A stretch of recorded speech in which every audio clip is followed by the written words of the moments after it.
एक इंकलाब लाएगा।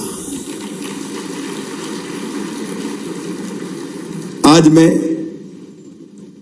श्रद्धा सहित प्रणाम करता हूं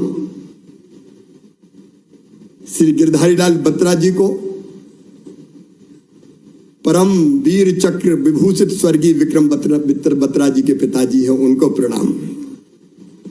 श्री मनमोहन पांडे जी परम वीर चक्र विभूषित स्वर्गीय मनोज पांडे जी के भाई हैं।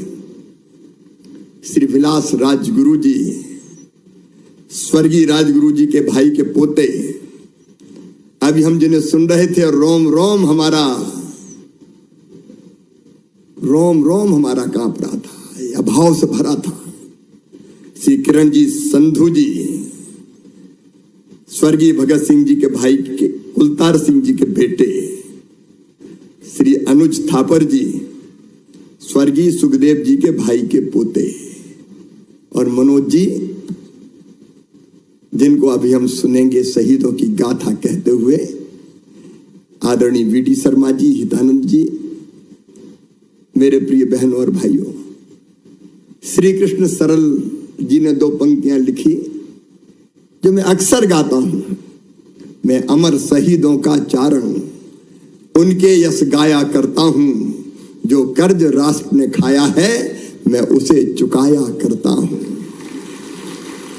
हमारे देश को आजादी कोई चांदी की तस्तरी में रख के भेंट नहीं की गई। हजारों क्रांतिकारी साथी हंसते हंसते फांसी के फंदों पे झूले थे, और कई ऐसे थे जिनने अपनी पूरी जिंदगी और जवानी अन्नवार और निकोबार के जेलों में कोलू और चक्की पीसती हुई गुजार दी थी, और कई ऐसे थे जिन्होंने खोल दिए थे अपने सीने अंग्रेजी संगीनों के सामने और अपने गरम गाढ़े और लाल रक्त से भारत भूमि को पवित्र किया था।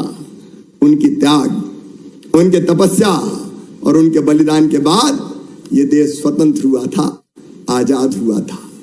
लेकिन एक कसक मन में, एक टीस मन में मेरे कई बार आती है। आजादी के बाद जब आजादी का इतिहास पढ़ाया गया तो हमें पढ़ाया गया हिंदुस्तान को आजादी पंडित जवाहरलाल नेहरू जी ने दिलाई, इंदिरा जी ने दिलाई, महात्मा गांधी जी ने दिलाई। मैं महात्मा गांधी जी विश्ववंद है, उनको प्रणाम करता हूं, उनके योगदान को कोई अस्वीकार नहीं करता। लेकिन मित्रों, हम भूल गए देश के लिए सर्वस्व न्योछावर करने वाले क्रांतिवीरों को, कई शहीदों को याद कीजिए। हम भूल गए महारानी लक्ष्मीबाई को, जिन्होंने कहा था, जिनके बारे में कहा था, अभी उम्र कुल 23 की थी, मनुज नहीं अवतारी थी, हमको जीवित करने आई, बन स्वतंत्रता नारी थी, दिखा गई पद सिखा गई, जो हमको सीख सिखानी थी, खूब लड़ी मर्दानी वो तो। हम भूल गए तात्या टोपे को, हम भूल गए नाना साहब पेशवा को, हम भूल गए वासुदेव बलवंत फड़के को, हम भूल गए लाला हरदयाल को,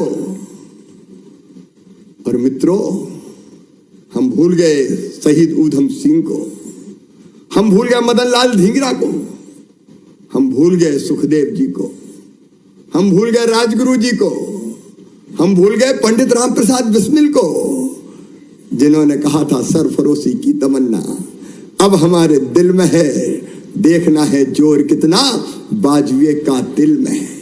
वक्त आने दे बता देंगे तुझे आसमां, हम अभी से क्या बताएं क्या हमारे दिल में है।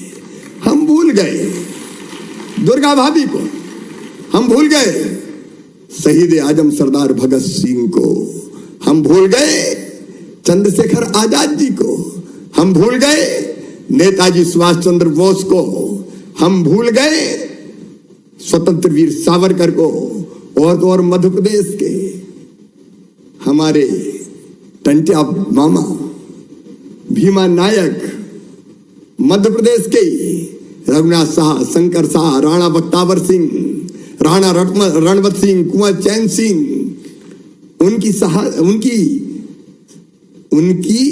शहादत पर एक दिया भी नहीं, जिनके लहू से मिली थी आजादी वतन और जगमगा रहे थे मकबरे उनके जो बेचा करते थे शहीदों के कफन। लेकिन आज आजादी के इस अमृत काल में मैं धन्यवाद दूंगा प्रधानमंत्री नरेंद्र मोदी जी को। आज गर्व होता है कि इंडिया गेट पर उनकी प्रतिमा लगी है जिनने कहा था तुम मुझे खून दो मैं तुम्हें आजादी दूंगा। आज शहीदों की प्रतिमाएं, उनके स्मारक जगह जगह बनाए जा रहे हैं क्योंकि वो हमारी प्रेरणा है। और ये कार्यक्रम भी उसी प्रेरणा को, देशभक्ति के भाव को जीवित रखने के लिए आज इस कार्यक्रम को रखा है। आज मैं अमर शहीद हेमू कालाणी जी के चरणों में भी प्रणाम करता हूं। उनका जन्मदिन है आज। हेमू कालाणी जी कितने थे जिन्होंने सर्वस्व न्योछावर कर दिया। और सच में शहीद आजम सरदार भगत सिंह जी का अंतिम पत्र मैं पढ़ के सुनाना चाहूंगा। क्या लोग थे वो जज्बाती। स्वाभाविक है कि जीने की इच्छा मुझ में भी होनी चाहिए जिसे मैं छुपाना नहीं चाहता, लेकिन मैं कैद या पाबंद होकर जीना नहीं चाहता। लेकिन हंसते हंसते मेरे फांसी चढ़ने की सूरत में हिंदुस्तानी माताएं अपने बच्चों के भगत सिंह बनने की आरजू किया करेंगी।